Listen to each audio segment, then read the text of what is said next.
Hey everybody, are you ready to learn about 3 things you can do today to keep up with social media trends and not be overwhelmed? Yeah! We're gonna get right into it. Hi, I'm Melissa. And I'm Preston, and this is your weekly social. So, Number 1. number one is keep it simple. It can be a bit overwhelming to see everyone doing videos with, posting video content that is just super high energy, and maybe there's all these crazy transitions and different effects added to everything that they're doing. You see people posting really complex things day after day after day. It's a lot. It can be a lot for a person. Sometimes it's a lot for me too. As just a general content creator, even with starting out, you don't necessarily have to do that. All you need to do is just grab your phone or set up a camera, whatever you're comfortable with, and just hit record and start talking. You can talk about your business, your product, you can talk about what you like to do, and just give your followers and viewers a little peek into what it's like to run or own or work in the business that you're in.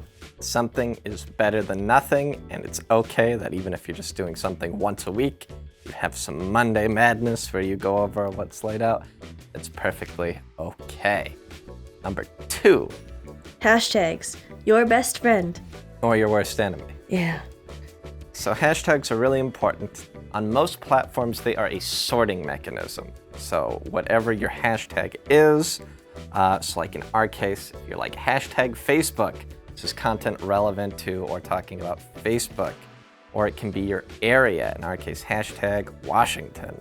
There is a method to it though, because you want to make sure you're doing this combination of broad, incorporative information, again, location, topic, but also some more niched specific stuff. So that way you are telling the algorithm of whatever platform, I want to be in these conversations, I'm a part of these conversations, and this is me.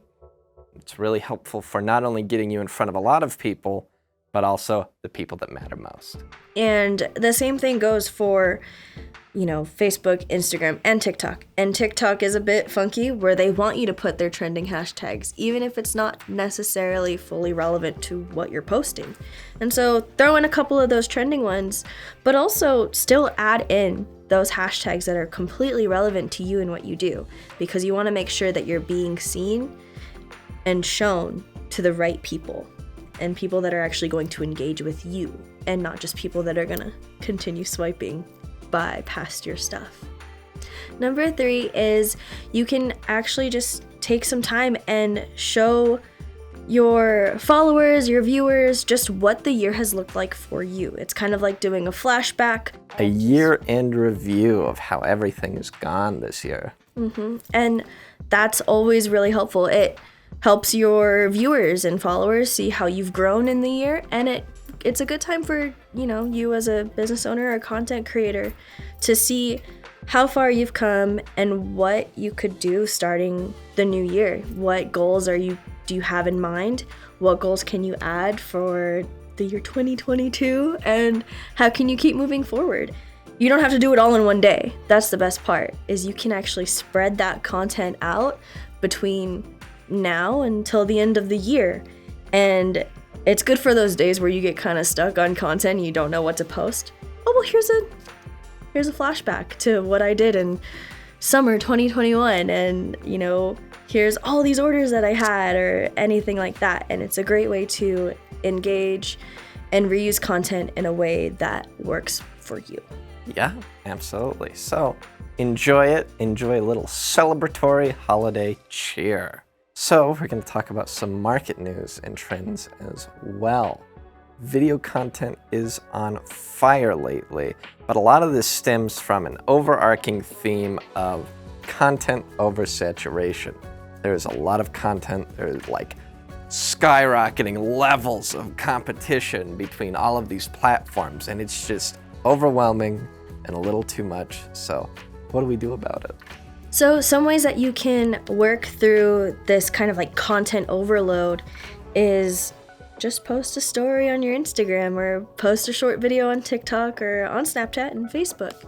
It's a way to get yourself out there and just keep up with things that are happening. You know, you don't need to necessarily copy and do everything that everyone's doing, but by putting a story out on your profile every now and then, that can actually help boost the number of followers that you have in your account and engage your followers in a way that, you know, maybe you haven't tried out before. You can set polls, you can do quizzes, you can do, you can like link things and have people go and get redirected to different parts of different websites if you want to.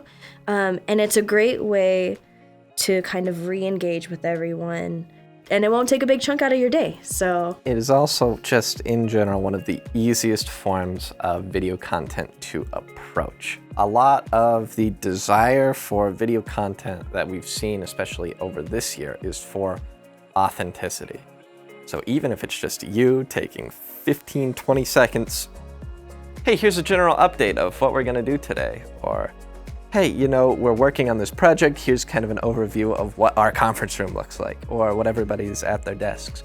Really short snippets of life. People enjoy it. The other feature that people really like about story content is that it's short, and it usually on most platforms will go away. So there's this limited time feature of like, all right, let's go in, let's hop. It's time for us to, like, we need to look at this or it's gone.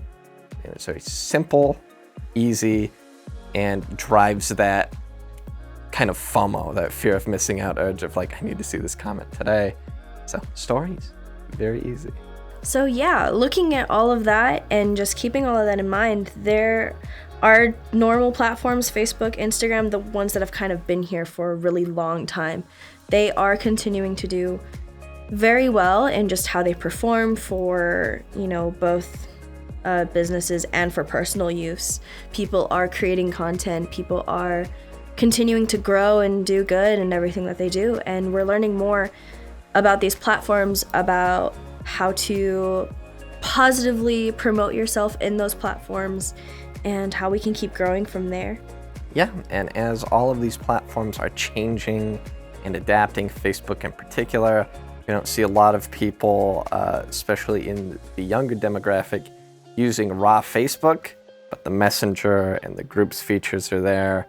Instagram is also very well incorporated and linked with a lot of Facebook. So something as a business owner you want to look for is, are the social media platforms you're using the right platforms that you should be using? Is your target audience there? Which, if you need help with that, you can feel free to reach out to us at pullmanmarketing.com, and we'd be happy to help you navigate that specific thing because of how important it is. And if you like today's content, please like, comment, subscribe for more, and we will talk to you next week. Thank you. Bye, guys.